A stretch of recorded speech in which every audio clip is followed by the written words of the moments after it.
Good morning. Okay, I know it's too early to film a video. It is currently 10:30. I think I can get my words together. I think. I'm so excited that I figured something out that has been eating my brain for the last day or two, trying to figure out how to make this work. Okay, so y'all know that I'm trying to do this quilt pattern. Now, okay, this quilt pattern's free, so anything I show you is okay, I think. So what I was gonna do is take out these colors right here. I'm gonna do the outside border, but take out these and put white, and then the cross and all these white patches. Now this pattern says it needs so many 5-inch squares because these little colored things are 5-inch squares. Okay, I got that part. This is 5-inch squares, right? Well, they have you doing in the white big chunks of fabric. Last night I was trying to cut, but because I don't have a big enough ruler, I was messing up. So I was like, okay, instead of starting over, let's think about this. So I got to thinking, I'm like, if I do it, think of it as a corner to corner grab, starting over here. All of this white will eventually be a block, right? Once I figured out that I can do this with 5-inch square white squares, I figured it out. I'll show you the back real quick. They have these, see, they have big chunks measuring big sizes. I don't have a ruler that can do that. So once I saw, you know what? This is 2 squares on this side. And then I just go over 1, 2, 3, 4, 5, 6. So I know 12 squares will fit in this. I feel like a flipping genius. I know some of y'all are really smart, Miss Beth. But I'm not math smart. I'm not that kind of smart. So I got out my trusty graph paper. When all else fails, y'all grab your graph paper. I bought this graph paper book at Walmart. It was super cheap, like super cheap. And I don't know what each square represents, but in my world, I make it work however I want to work. So here's the dummy downside pattern of this. You got your outside colors. You got your inside cross.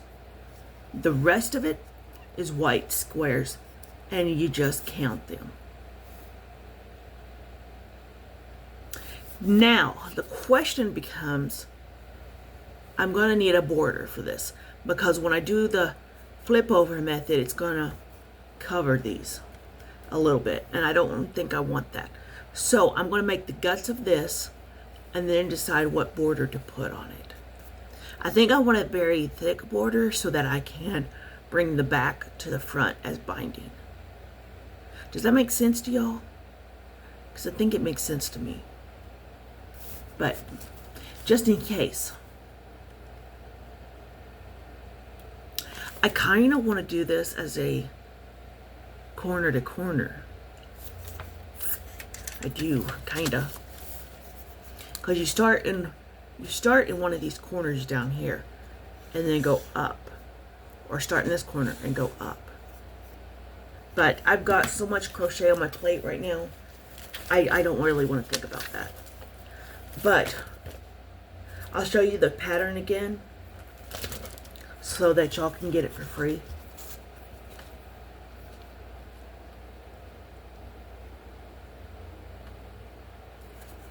And if I were to do the whole quilt, it would come out to that size.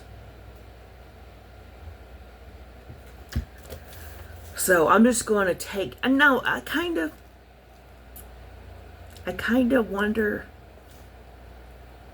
if I've got extra 5-inch squares, I may just lay it out and see, because I'm not going to do this up here. Just see how that 6 patch would look right there. No, 9 patch, sorry. 3, 6, and 9. give it a little bit of something right there. I don't know yet. I don't know yet. I haven't thought that far. The brain is a little on the chunky side right now. But this is what I went through.